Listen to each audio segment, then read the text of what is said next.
हमारे देश की शिक्षा प्रणाली को, एग्जामिनेशन सिस्टम को दुरुस्त करने के लिए पूरे देश के युवा ये जो कॉकरोच आंदोलन के बैनर तले इकट्ठे हुए हैं, इन सब लोगों को मैं सलाम करता हूं। मैं सोनम वांगचुक जी को सलाम करता हूं, जो अपने लिए नहीं, आप लोगों के लिए, युवाओं के लिए, हमारे देश के बच्चों के लिए अपनी जान दांव पे लगा के पिछले 19 दिन से अनशन कर रहे हैं। आज उनका 19वां दिन है। हमारे देश में ऐसे बहुत सारे टीचर्स हैं, जब पेपर लीक हुए, पेपरों में धांधली हुई, उन लोगों ने अपने शहर से आवाज उठाई, उनको गिरफ्तार कर लिया गया, उनको तरह तरह से टॉर्चर किया गया, उनके खिलाफ एफआईआर की गई। उन सब लोगों को मैं सलाम करता हूं। सोनम वांगचुक जी एक बहुत बड़े एजुकेशनिस्ट हैं। लद्दाख के लिए, देश के लिए उन्होंने पहले भी कई बार अनशन किए हैं। जिस तरह से उन्होंने देश के लिए आज अपनी जान दांव पे लगाई हुई है, उन्हें मैं सलाम करता हूं। दोस्तों, जितने कॉम्पिटिटिव एग्जाम होते हैं, जब कॉम्पिटिटिव एग्जाम बच्चा देने जाता है, वो कोई एग्जाम नहीं होता, वो उसके लिए एक सपना होता है। वो एग्जामिनेशन हॉल में घुसता है, उसे एक विश्वास होता है कि मैं अपनी मेहनत और अपने इंटेलिजेंस के बल पे अपना भविष्य बनाऊंगा। मैंने भी आईआईटी के पेपर दिए थे। आईआईटी के पेपर में सक्सेसफुल होकर मैं आईआईटी गया था, लेकिन उन दिनों में पेपर लीक नहीं होते थे। मैं सोच रहा था, अगर पेपर लीक हो रहे होते उन दिनों में, हो सकता है मेरा आईआईटी देने का कॉन्फिडेंस ही नहीं बनता। मेरे दोनों बच्चे आईआईटी से हैं। मेरे दोनों बच्चों के टाइम पे भी पेपर लीक नहीं होते थे। लेकिन आजकल जिस तरह से पेपर लीक होने लगे हैं पिछले कुछ सालों से, वो जो कॉन्फिडेंस है एक बच्चे का कि अगर मैं मेहनत करूंगा, अगर बच्चा इंटेलिजेंट है तो मैं अमीरों के बच्चों को भी पीछे छोड़ दूंगा, आज वो कॉन्फिडेंस लड़खड़ाने लगा है।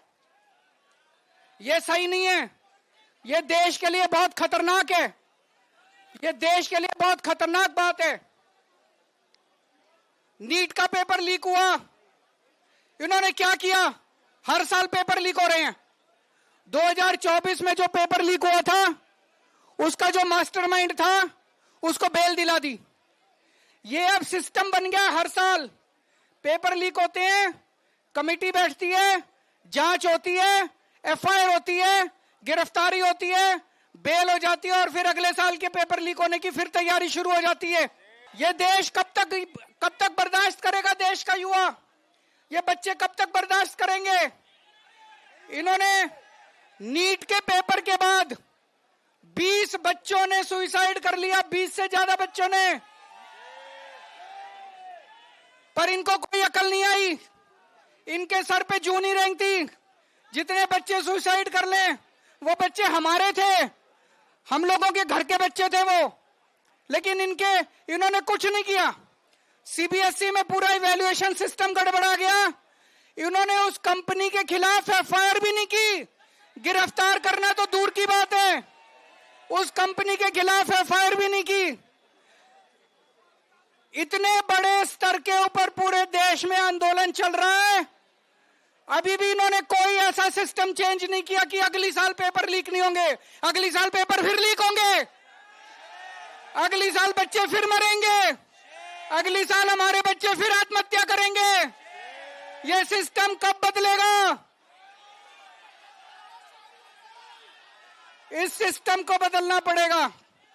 आज जब मैं यहां आ रहा था, मैं यही सोच रहा था यही जंतर मंतर था। 4 अप्रैल 2011 का दिन था। यहां पे अन्ना हजारे बैठे हुए थे, यहां पे सामने अन्ना हजारे जी बैठे हुए थे। उस वक्त की सरकार को भी बड़ा अहंकार था। 3 साल के बाद वो सरकार नहीं बची, अपने अहंकार की वजह से डूब गई। आज 2026 है।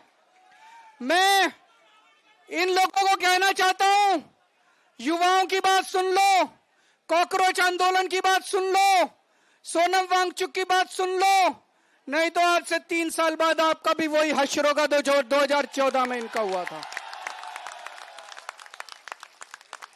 ये भी अभी अहंकार में डूबे हुए हैं बहुत ज्यादा। इनको भी अकल नहीं आ रही, ये भी बहुत ज्यादा अहंकार में डूबे हुए हैं। अंत में एक प्रपोजल देना चाहता हूं, आप लोगों से सहमति चाहता हूं। मैं धर्मेंद्र प्रधान को तो इस्तीफा देना चाहिए, लेकिन सोनम वांगचुक को देश का एजुकेशन मिनिस्टर बनाना चाहिए।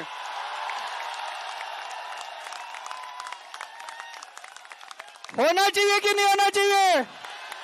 हाथ खड़े करके बताओ कि सोनम वांगचुक।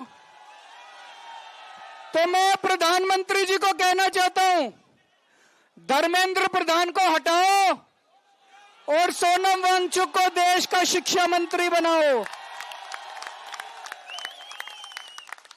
मेरे को पता है प्रधानमंत्री जी सुनने वाले नहीं है। प्रधानमंत्री जी करेंगे नहीं है। क्यों नहीं करेंगे?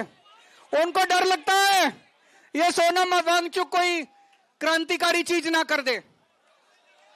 पर दोस्तों, मैं आपसे पूछना चाहता हूं, आज जितनी शिक्षा व्यवस्था सड़ गई है, जितनी खराब हो गई है, उसमें हमें क्रांतिकारी कदम ही चाहिए। बिना क्रांति के शिक्षा व्यवस्था ठीक नहीं होने वाली। हमें सोनम वांगचुक जैसा क्रांतिकारी शिक्षा मंत्री भी चाहिए और उसके क्रांतिकारी कदम भी चाहिए। दोस्तों, 20 तारीख को मैं सब लोगों से, देश के कोने कोने में जो लोग सुन रहे हैं, जो लोग सोशल मीडिया पे देखेंगे, जो लोग मीडिया के जरिए देखेंगे, सबको अपील करना चाहता हूं, ज्यादा से ज्यादा संख्या में यहां पे आइएगा और 20 तारीख के इस आंदोलन को, इनके कॉल को, पार्लियामेंट तक के जो यात्रा है उसको सफल बनाना है। ज्यादा से ज्यादा संख्या में आना है। भारत माता की।